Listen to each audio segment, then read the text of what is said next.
बिस्मिल्लाहिर्रहमानिर्रहीम। अस्सलाम वालेकुम। उम्मीद करता हूँ कि आप खैरियत से होंगे। अच्छा, तो आज की इस वीडियो में मैं आपको बताने वाला हूँ कि बैचलर डिग्री प्रोग्राम के लिए कौन कौन से डॉक्यूमेंट्स रिक्वायर्ड हैं। ठीक है, ये जो आपके जो स्टेप्स रह गए हैं इंटी टेस्ट के बाद, जहाँ पे डॉक्यूमेंट्स आपने अपलोड करनी है क्वालिफिकेशन वाला।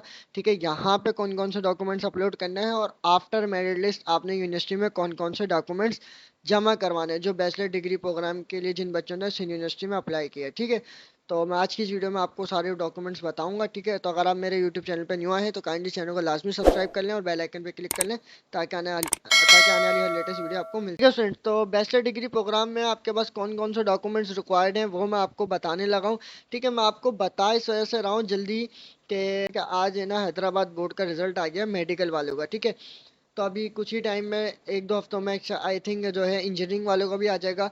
तो फिर इंशाल्लाह जो कुछ ही टाइम में, मतलब एक दो हफ्ते में जो आगे के प्रोसेस चलना स्टार्ट हो जाएंगे, यूनिवर्सिटी वाले खोल देंगे। ठीक है, तो उसमें आपको फिर है ना डॉक्यूमेंट्स अपलोड करने होंगे। तो फिर जब डॉक्यूमेंट्स अपलोड करने की बारी आएगी तो फिर आप जाओगे बोर्ड के चक्कर खाओगे, डॉक्यूमेंट्स निकलवाओगे एंड टाइम पे। ठीक है, तो मैं आप लोगों को पहले से ही बता रहा हूँ कि अपने डॉक्यूमेंट्स रेडी कर लें। तो मैं आपको बता रहा हूँ कौन कौन से डॉक्यूमेंट जो है सिंध यूनिवर्सिटी में रिक्वायर्ड होंगे। ठीक है, ताकि आपको जो है एंड वक्त में प्रॉब्लम ना हो।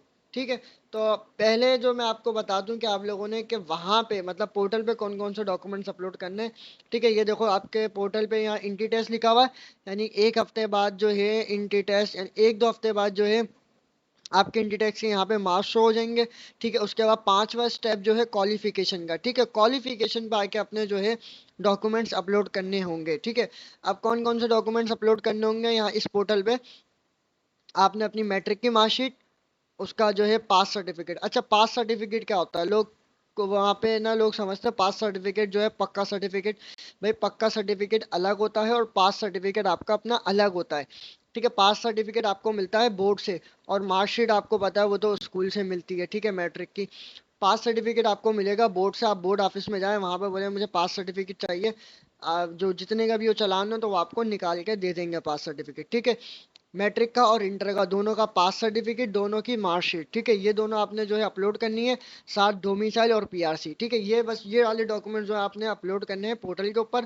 फिर उसके बाद चूज कैटेगरी आएगी यहाँ पे, उस मतलब आपने मेरिट जो है मतलब डिपार्टमेंट्स आपने अपलोड करने हैं। अब डिपार्टमेंट किस तरतीब में रखने, किस तरह अपलोड करने, तो मैंने आपको बताया कि जैसे ही पोर्टल पे ये ऑप्शंस ओपन होंगे तो मैं आपको बताऊंगा, आपकी हेल्प करूंगा कि किस तरीके से आप जो है डिपार्टमेंट्स को अरेंज करके रखो, ताकि जो आपका मनपसंद डिपार्टमेंट मतलब आप जो लेना चाह रहे हो तो वो आपको मिल जाए।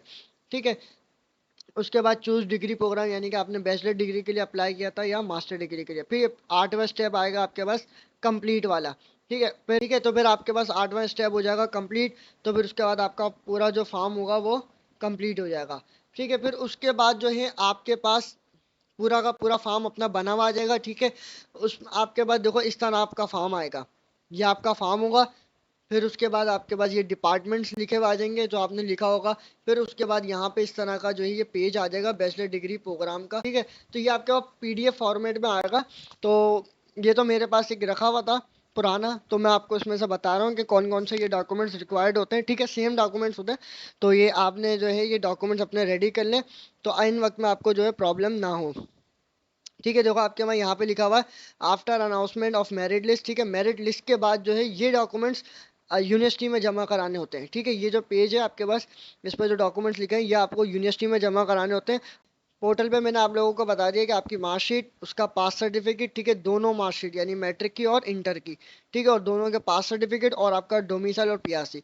ठीक है, उसके बाद जो यूनिवर्सिटी में जमा कराने होंगे after announcement of merit list successful application it's selected for admission will be required to submit following documents at the director of admission university of Sindh within due dates। ठीक है, वो कह रहा है कि आपने जो है आपकी मेरिट लिस्ट लग गई और उसमें आप जो है सिलेक्शन हो गई आपकी, तो आपने ये डॉक्यूमेंट्स जमा कराने हैं। अब कौन कौन से डॉक्यूमेंट्स हैं? अच्छा देखो, डॉक्यूमेंट में पहला आ जाएगा print copy of online admission form. ठीक है, ये जो मैंने अभी आपको ये फॉर्म दिखाया है, ठीक है, आपका इस तरह फॉर्म बनकर आएगा पीडीएफ फॉर्मेट में। ये जो आपका आठवां स्टेप क्लियर होगा उसके बाद ये वाला फॉर्म आपका बन के आएगा। ठीक है, इस फॉर्म की आपने क्या करनी है, कॉपी निकलवानी है, प्रिंट निकलवाना है। ठीक है, फिर ये आपका ये प्रिंट जो है यूनिवर्सिटी में जमा होगा। सेकंड आपको चाहिए admission copy of paid challan of admission application processing fee 2500 original. ठीक है, यानी कि जो आपने इंटी टेस्ट की जो फीस पे की होगी ना उस चालान की, ठीक है, वो चालान के जो है आपका ओरिजिनल चाहिए होगा, वाला चालान जो आपने पे किया होगा। उसके बाद आपको चाहिए होगा admission copy of paid challan admission fees और ओरिजिनल। ठीक है, देखो आपको जो है आप मतलब आपका एडमिशन हो गया किसी भी डिपार्टमेंट में, आपने उसका जो है चालान पे कर दिया उस डिपार्टमेंट का, तो उस डिपार्टमेंट का जो चालान पे किया होगा ना उस चालान की जो है आपको ओरिजिनल कॉपी, ठीक है, जो आपने वो वाला चालान पे किया होगा 2500 वाला इंटी टेस्ट का, आई थिंक आपके भी मेरे ख्याल से 2500 ही था, तो उसकी भी ओरिजिनल कॉपी, और आपका ये जो चालान जो है फॉर्म है इसकी जो है आपके पास कॉपी होनी चाहिए, मतलब प्रिंट होना चाहिए। उसके बाद देखो मैट्रिक का जो है आपके पास मार्कशीट, पास सर्टिफिकेट या पक्का सर्टिफिकेट फोटो कॉपी, ठीक है, आपके पास मार्कशीट होनी चाहिए मैट्रिक की, उसका पास सर्टिफिकेट होना चाहिए, दोनों की कॉपी आपसे लेगा, ठीक है। उसके बाद इंटरमीडिएट का जो है आपके पास मार्कशीट होनी चाहिए और पास सर्टिफिकेट होना चाहिए, ठीक है। One original two photocopies. अब देखो यहाँ पे वन ओरिजिनल और टू फोटोकॉपीज क्यों कह रहा है, देखो आपके पास इंटर की मार्कशीट जो आएगी ना वो यूनिवर्सिटी में जमा हो जाएगी, ठीक है। तो मैं आपको एक इसका सोल्यूशन बता रहा हूँ कि आप लोगों ने क्या हल करना है। हल ये है कि आप लोग जो है आपको कॉलेज से जो है मैट्रिक की मार्कशीट मिलेगी, इसके अलावा आप क्या करना कि आप लोग जो है बोर्ड ऑफिस से भी जाके जो है मार्कशीट एक निकलवा लेना एक्स्ट्रा, ठीक है, वो भले बाद में निकलवा लेना या पहले निकलवा लेना, ठीक है, एक एक्स्ट्रा निकलवा के रख लेना मार्कशीट, क्योंकि एक जो आपकी ओरिजिनल मार्कशीट होगी वो यूनिवर्सिटी में चली जाएगी, ठीक है। तो फिर आप बाद में आपको परेशानी ना हो। फिर इसके बाद बस ये आपने जमा करानी है, ठीक है। उसके बाद आ जाता है माइग्रेशन सर्टिफिकेट। अच्छा, माइग्रेशन सर्टिफिकेट क्या होता है, देखो यहाँ पे लिखा हुआ migration certificate issued by permanent board original, ठीक है। Migration certificate is required from only those students who have pass their intermediate examination from board other than BISE H Hyderabad and BISE Mirpur खास, यानी कि वो माइग्रेशन सर्टिफिकेट ये होता है कि अगर आपने मैट्रिक यहाँ हैदराबाद से किया हो और आप फर्स्ट ईयर इंटर जाके आपने पढ़ा हो मीरपुर खास, ठीक है स्टूडेंट्स। अब देखो माइग्रेशन सर्टिफिकेट ये होता है कि अगर आपने 9 मैट्रिक यहाँ पे पढ़ा और फर्स्ट ईयर इंटर आपने जाके किसी और बोर्ड से पढ़ा, यानी कि कराची जाके पढ़ा, मीरपुर खास पढ़ा या सखर पढ़ा, मतलब कहीं पर भी जाके आपने जो है अपना बोर्ड चेंज कर लिया, जिन्होंने बोर्ड चेंज किया होता है उनके लिए जो है लाजमी होता है माइग्रेशन सर्टिफिकेट लेना।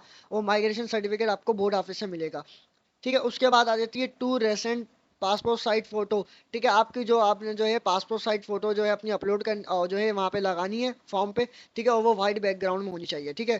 कंप्यूटराइज नेशनल, अच्छा आपके पास क्या होना चाहिए, फोटो कॉपी होनी चाहिए अपनी सीएनआईसी की या फिर बेफाम की। अगर आपने बेफाम पे अप्लाई किया तो बेफाम, या सीएनआईसी पे अप्लाई किया तो सीएनआईसी।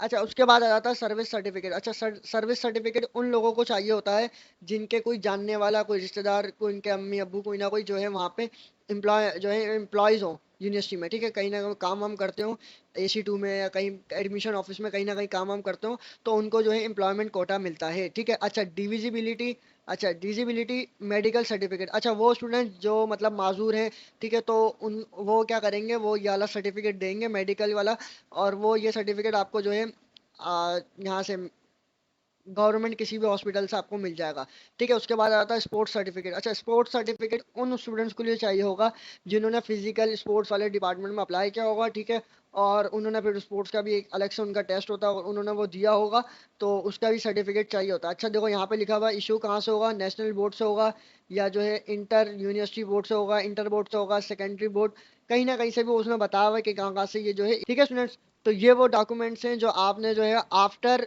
मेरिट लिस्ट जो है जमा करवाने हैं यूनिवर्सिटी के अंदर। तो मैं आपको पहले से ही बता रहा हूँ कि अपने ये डॉक्यूमेंट्स तैयार करके रख लें, ठीक है, तो बाद में आपको परेशानी ना हो, क्योंकि देखो फिर बाद में क्या होता है बोर्ड में काफ़ी रश बढ़ जाता है, और इतना रश होता है ना, इतनी ख्वारी होती है कि बस ना पूछो, ठीक है, ठीक है। तो अभी से अपने डॉक्यूमेंट्स तैयार रखो ताकि आगे जाकर आपको परेशानी ना हो, ठीक है। तो ठीक है, अगर आपका अब कोई सवाल है तो आप मेरे से कमेंट में पूछ सकते हैं। थैंक्स फॉर वॉचिंग, दुआ में याद रखिएगा और वीडियो को लाजमी लाइक कर दिएगा। जज़ाकल्लाह।